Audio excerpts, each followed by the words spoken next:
the characteristics of heroism is its persistency. All men have wandering impulses, fits, and starts of generosity. But when you have chosen your path, abide by it, and do not weakly try to reconcile yourself with the world. The heroic cannot be the common, nor the common heroic. Yet we have the weakness to expect the sympathy of people in those actions whose excellence is that they outrun sympathy and appeal to a tardy kind of justice. If you would serve your brother because it is fit for you to serve him, then do not take back your words when you find that prudent people do not commend you. Those are words from Ralph Waldo Emerson. And I like to start with that. Good morning to you all. Karen Cecilia here. It's 8:19 and I'm already at it from 6:15. So I take a few minutes to do this because I feel the urge to do it and I want to do it. Peggy Noonan is a writer. She was an assistant to President Reagan between 1984 and 1986. She has written extensively about Reagan the man because it is still thought in American politics that Ronald Reagan was the great communicator. So much so, and he had so much integrity and so much character that he won 49 seats against a Democrat, even in Democratic places. And Democrats voted for him twice. Every Republican candidate has been trying to recapture that since Ronald Reagan. And some of those voters were dubbed Reagan Democrats. And those Reagan Democrats, they see them as people who cherish character and integrity above all else. And Ronald Reagan was a man of impeachable character. And Peggy Noonan have written about him several times. The one book that I have of Peggy Noonan is the one book that she wrote of Ronald Reagan's character extensively. It's called When Character Was King. I don't remember when it was written, but she wrote that book some years ago. And she has written about, I think she also wrote the book about Hillary Clinton, the book that pretty much set the narrative against Hillary, a book called The Case Against Hillary. And when she wrote that book, and it was all wrapped up in about character and believability and integrity, it basically made the case against Hillary Clinton for the rest of her life. That book set the stage for how the conservative movement have basically treated Hillary Clinton from then on. It was a honest book. Even Hillary herself commented on the book. Peggy Noonan once said on leadership that in a president, in a leader, character is everything. He doesn't have to be clever, doesn't have to be smart, because you can hire clever, you can hire smart, you can even hire pragmatic, and you can buy and bring in policy geniuses, but you can't buy courage. You can't buy courage and decency. You can't rent strong moral sense. And those are the words that I want you to keep in your mind when you listen to what I have to say. There is a kind of crassness and lowness of behavior in leaders of the PNP, and that crassness and lowness amplified itself in many, many ways. Certainly throughout the whole 5 years that Mark Golding has headed the PNP and Dayton Campbell has been its general secretary. It's the lowest call of crassness and low life behavior. The lowest. Jamaica has never seen anything so low. And Dayton Campbell himself, because the devil works with them and they are so low and crass, they themselves admit it when he said that when they go low, I go lower. And he said that during the campaign.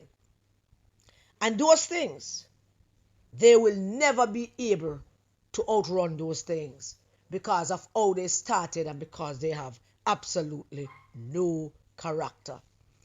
You see, when you buy courage and when you buy policy wonk, so you can't buy courage and you can't buy decency, you can't rent strong moral sense, because the highlight of your character is it should be non-negotiable, and it should be above above criticism, particularly for leaders, presidents, prime ministers. In Peggy Noonan case, she was referring to presidents. She is good at presidential history. She and this other guy, I think John Meacham, they are very good in terms of unpacking the men who have been president of the United States and kind of feather out their character and what kind of persons they were. And so Peggy Noonan know what she's talking about when she say that character is king, because you can't buy it. You can't buy decency and you cannot buy courage. And that is where I'd like to start in this argument to you this morning. Dayton Campbell did not decide to take a leave of absence as he would be entitled to do under the circumstances that he's a member of parliament. And I'm going to keep this clean and not going to call him Leighton Epstein, except this one time. So, the General Secretary of the PNP, under stress, under a whole heap of pressure, in constituency underwater, the poor people them down there who don't know him and him don't know them, him don't know the communities, him don't know the players. So it is added stress for him. So under normal circumstances, he would make that request, and under normal circumstances, the NEC and the party would say, all right, let's give the General Secretary some breathing room for him to go help poor people. But this was not that. This was not that at all. They have all been gunning for him, gunning hard for him since September 3rd. And that is where the strangest of all of this comes in. Because he and Mark Golding were the only two faces and voices out there. Every single time you look, when them have these parish meetings that they used to have, they were, the candidates get to say 2 minutes word and stuff. Even Bunting was not as prominent as these two were during the election. And it was them. Look, it was them. It was only them there that the people of Jamaica saw. Nobody knows who Wentworth Skeffrey is, except the people in the PNP. And you might find it strange when I tell you that he is the Deputy General Secretary of the PNP. But still, many PNP people don't know him either. If you go many places, they would ask, who's that? Them really don't know him. He's not the face of the party. He's not a spokesperson for the Rise United. He is not. As a matter of fact, Skeffrey was not even a riser. Him do like what everybody do. Him sell him soul to hold on to him position and him job. So he sold his soul. And he was really a plant in them camp from day one. So they know that he wasn't a riser, fully riser. Him just pledge him support and then they make him keep him work. And that is how they operate. And that's the next thing that character speaks about a leader. A leader must not buy loyalty, although they can, like Bunting does. He buys loyalty. And when you buy loyalty, it only serves you for a period of time. As soon as that money run out, or as soon as that money stops coming, that loyalty does not exist anymore. Good leaders with moral sense, good moral sense, leaders with character, naturally attract loyalty.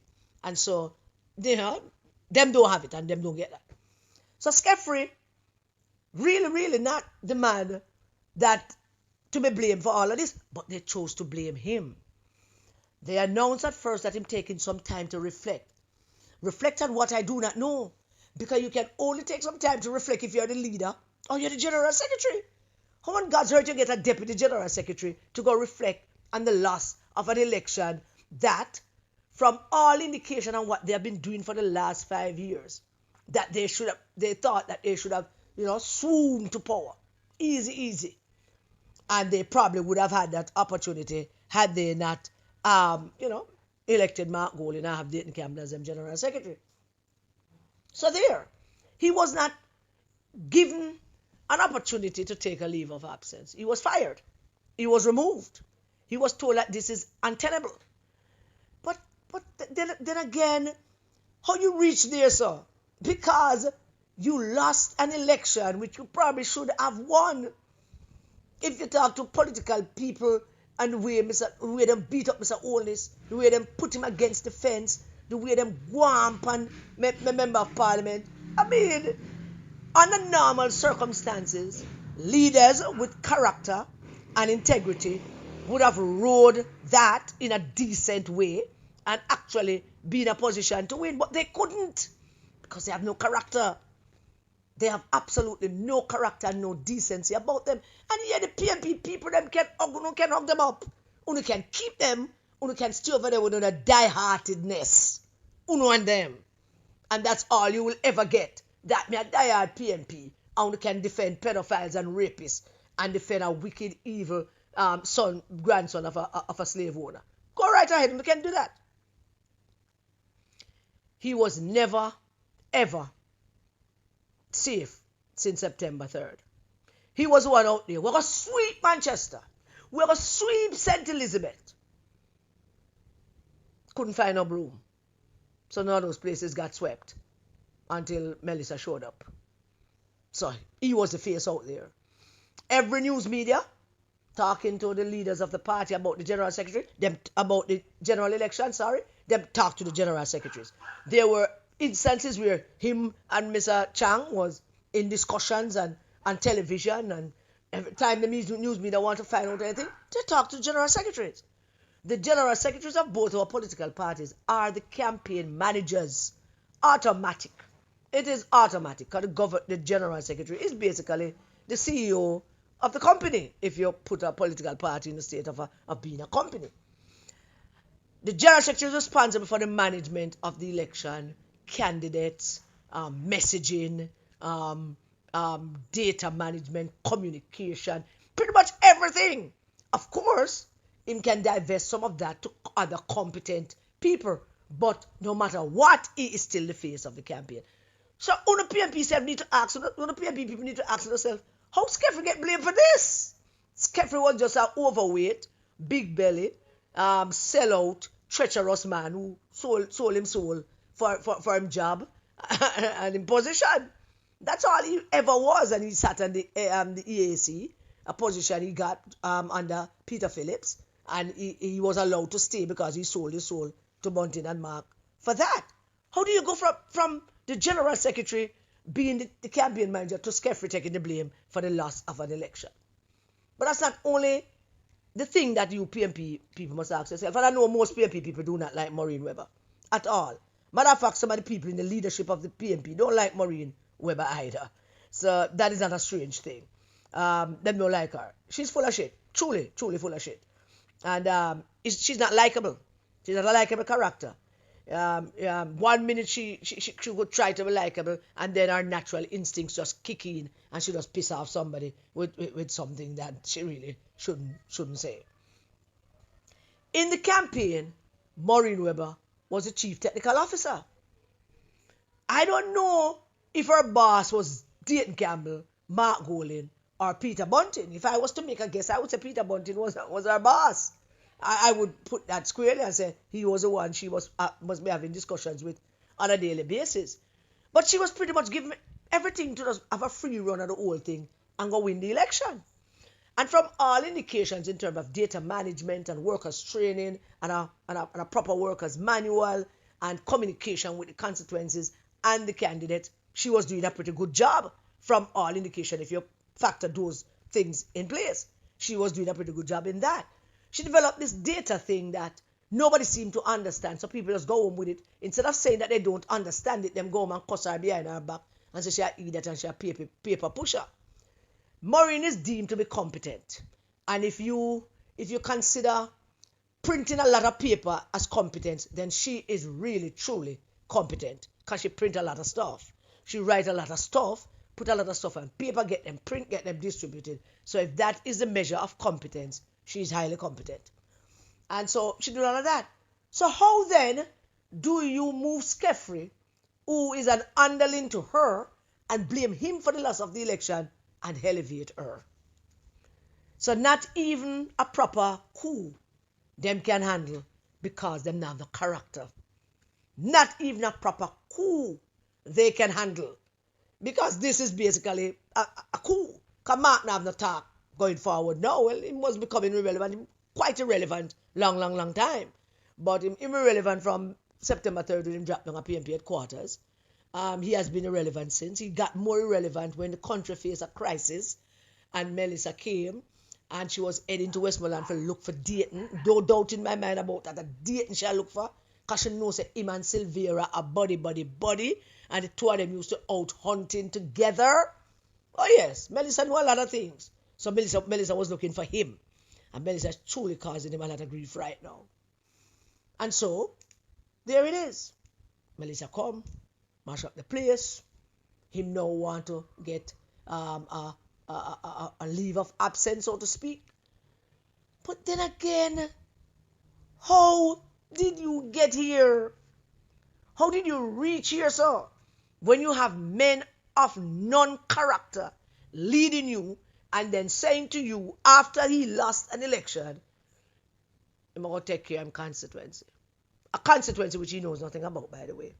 A constituency which he has no knowledge and understanding of. A constituency which he don't know the people, them, he don't know the terrain, he don't know nowhere in the constituency. He truly doesn't. Not making up no story on him. He does not know anything about all of that. So these men who started out their political career without any integrity and zero character continues to display that they have no character and zero credibility. I believe that Peter Bunting is behind all of these movements. If Maureen Webber is now the chief technical officer, and by extension we could always say that she's now the general secretary of the PNP. They don't want to call it that, but that's not for them business. She's the general secretary of the PNP. She's now Bunting's general secretary, whose only role is to ensure that Bunting have some kind of clear path. After I'm done fool up everybody, say I them him want to run. So I put out Dayton Campbell and start dressing him up and put a lipstick on him and Louboutins and say, go on out, because say how you look. Now let me say something on the crux of the matter in all of this. Why it was never ever going to be Bunting backing up Dayton Campbell. Bunting is a character. Many of them don't really know him, you know. They think they know him and they guess that they know him, but they don't.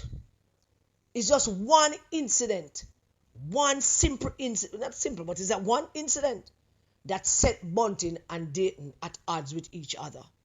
And that one incident was Vybz Kartel showing up at the PNP conference. Bunting will never forgive him for that. Bunting will never forgive him or Angela, even though I suspect Angela have already apologized and taken herself out of it and said that she wasn't aware of it and it was Dayton's idea and she was just informed of it. She just took herself out of it and placed it solely on him. Because he was walking around telling the people, we have to do anything, we have to use everything at our disposal to win. Anything to win. And Vybz Kartel can help us win. So that backfired spectacularly. But, that is what he was saying. Bringing Vybz Kartel to the conference without including Bunting in that decision. And without him have the decency. Him not no decency. Bunting not no decency. Mark not no decency. Angela not have no decency. They have no character. Not even among themselves. And them wonder why the Jamaican people don't trust them. It's not just an election and Andrew Holness and how the GLP ran their campaign and how we beat the hell out of it. Is that just that, Who don't give the voters any credit for their intelligence. Our voters have become a little bit more sophisticated. Them can do psychoanalysis of people now. They could do that long time. Them just never practice it. Them figure out how they can be trusted even among themselves. Because as leaders, you could even sit down and say, should we have vibes? Should we bring vibes? No? Yeah? What you say? Ask Bunting. Nobody asked him. And I truly empathize with how him feel. Being the Minister of National Security, who lock up Vybz Kartel. And being the Minister of National Security at the time, who was talking about all the criminal activities of all those people. And, going out there and doing and saying things. Wasn't doing much to solve crime. But he was doing and saying a lot of things to make it look like he must solve crime and targeting people In primary focus was always targeting people, individuals who him think is a threat to whatever ambitions he might have. And maybe Vybz Kartel was one of that, maybe not. We don't know. You know? But the Vybz Kartel issue was the thing that set off Bunting and Dayton against each other. What Dayton don't understand is that Bunting will never forgive him for it. Ever. After him, Dayton Campbell start facing some whole heap of backlash about some whole heap of things. He never have nowhere to go but to run back to Bunting. And I suspect him run back to Bunting, apologize, start kiss ass again, doing all kind of things. Cam chat up a lot of things against Bunting. I'm sure Bunting hears some of it. A lot of things. Cam was behaving like him as general secretary, and him control this and him control that, and now Bunting can't talk to him. Once again, because they have no character, no decency, he misunderstood the whole thing. Him not understand because they're not politicians, they're business people. Even though Dayton Campbell don't own a business, the whole them operate like they're business people. It's a transaction. Everything is transactional for them. It's not politics. It's not about people's lives. It's not about the country. It's not even about the party. It's about them, what they want. Them power, them position, and to make money. So, him not understand it. Mark don't understand it either.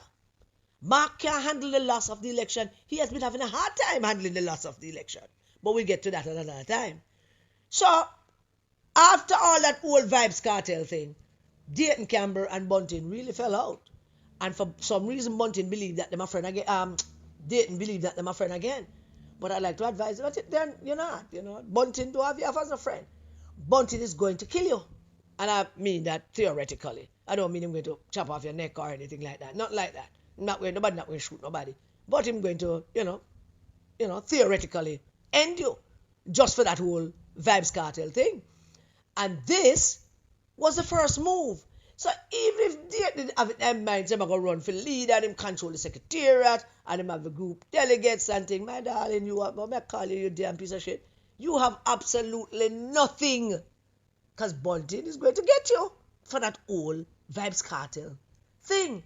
And this is the culmination of all of that. I'm going to get rid of you. And I can't blame him for that. That I would agree with Bunting about. Because you should not have gone and done that without including him in the discussion.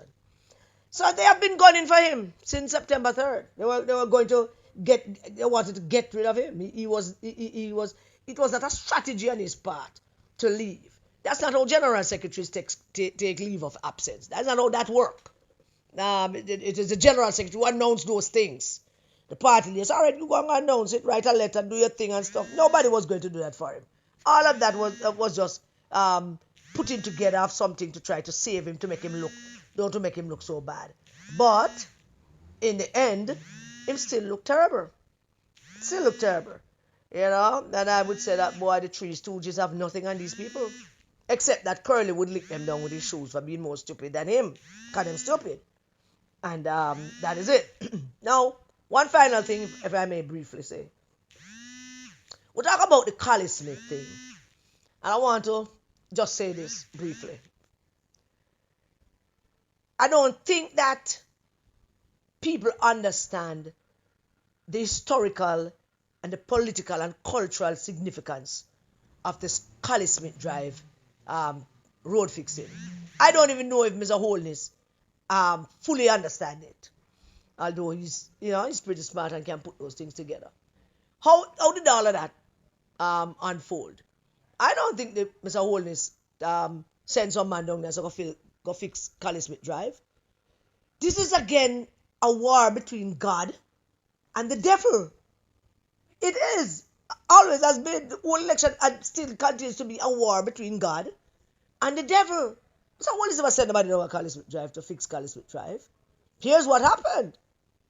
Collie Smith Drive became a place to fix by whatever means, I don't know, whether it was magical or mythical or whatever, but Collie Smith Drive appeared on the list to go fix.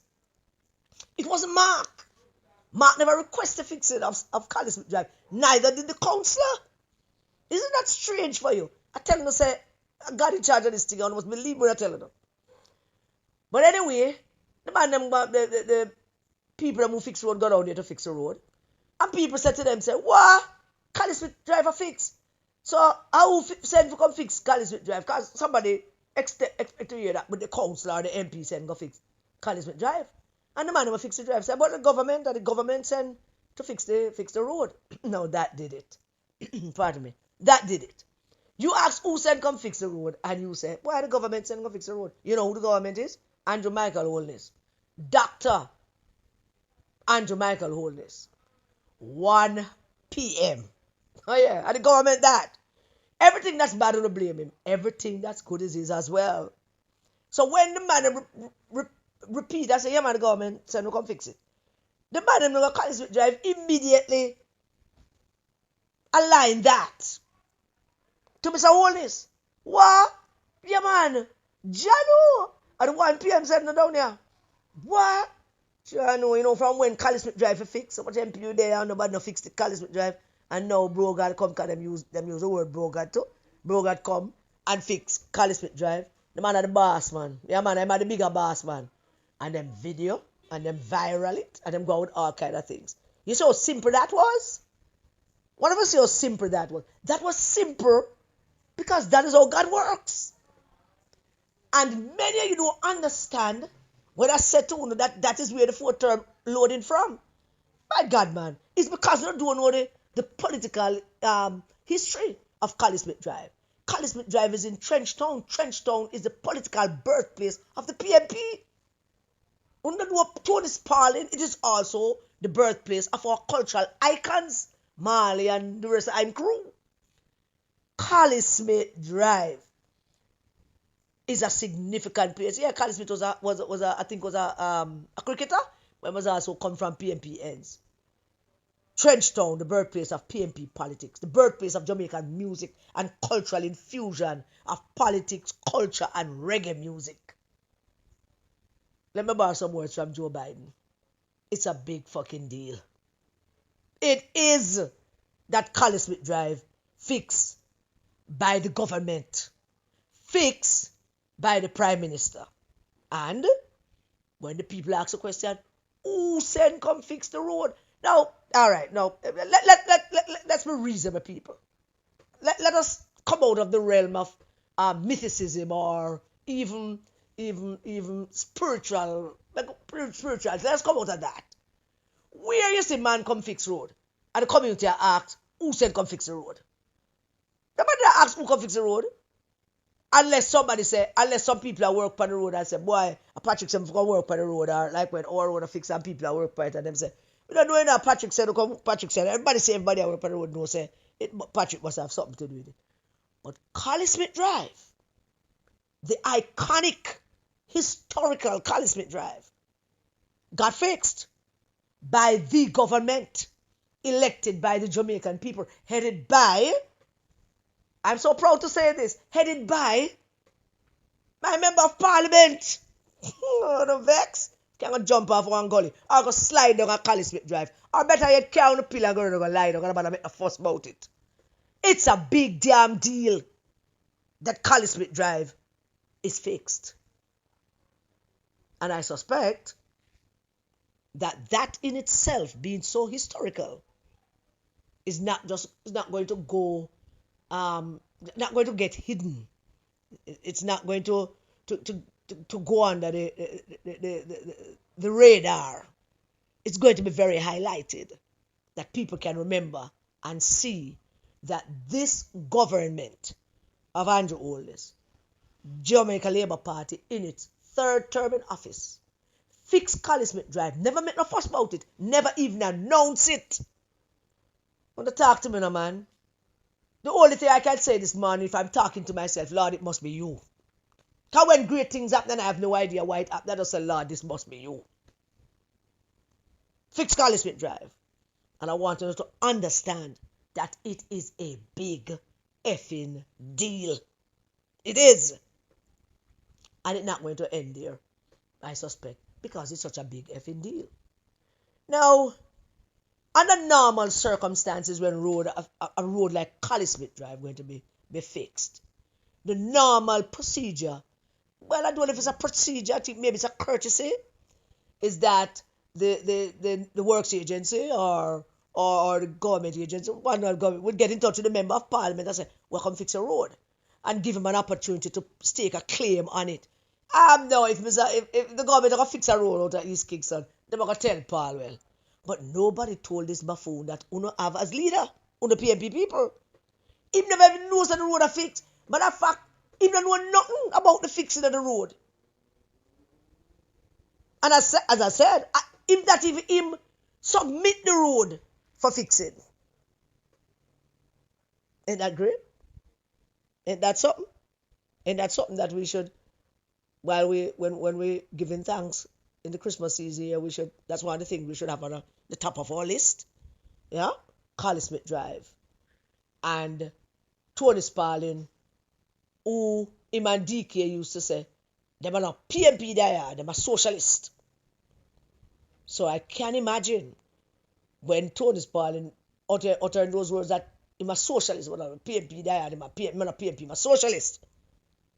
And when Tony Spalding said, I can imagine now himself on Carly Smith Drive smiling to himself as a socialist, you know, when him come here to engage my mother to take over the leadership of the development of Jewsland, and him and her talk. He said, Audrey, this is the biggest social program ever. I trust you. You know who remind me of that? A lady that died the other day, Miss Norma. It's a close part of my mother team. I mean, maybe just about 2 people left now after she, from that team. And she tell me things. When she hear me announce that I'm going to vote for Mr. Holness, she come look for me. And she telling me things that I never knew before. But most of the things that I know, some of the things I know, they pass them down. You know, people will see me and tell me and remind me of some things and tell me of some things when I was little and stuff. But she told me. Yeah? Socialism. I guess she told me because she want me to understand that it's okay.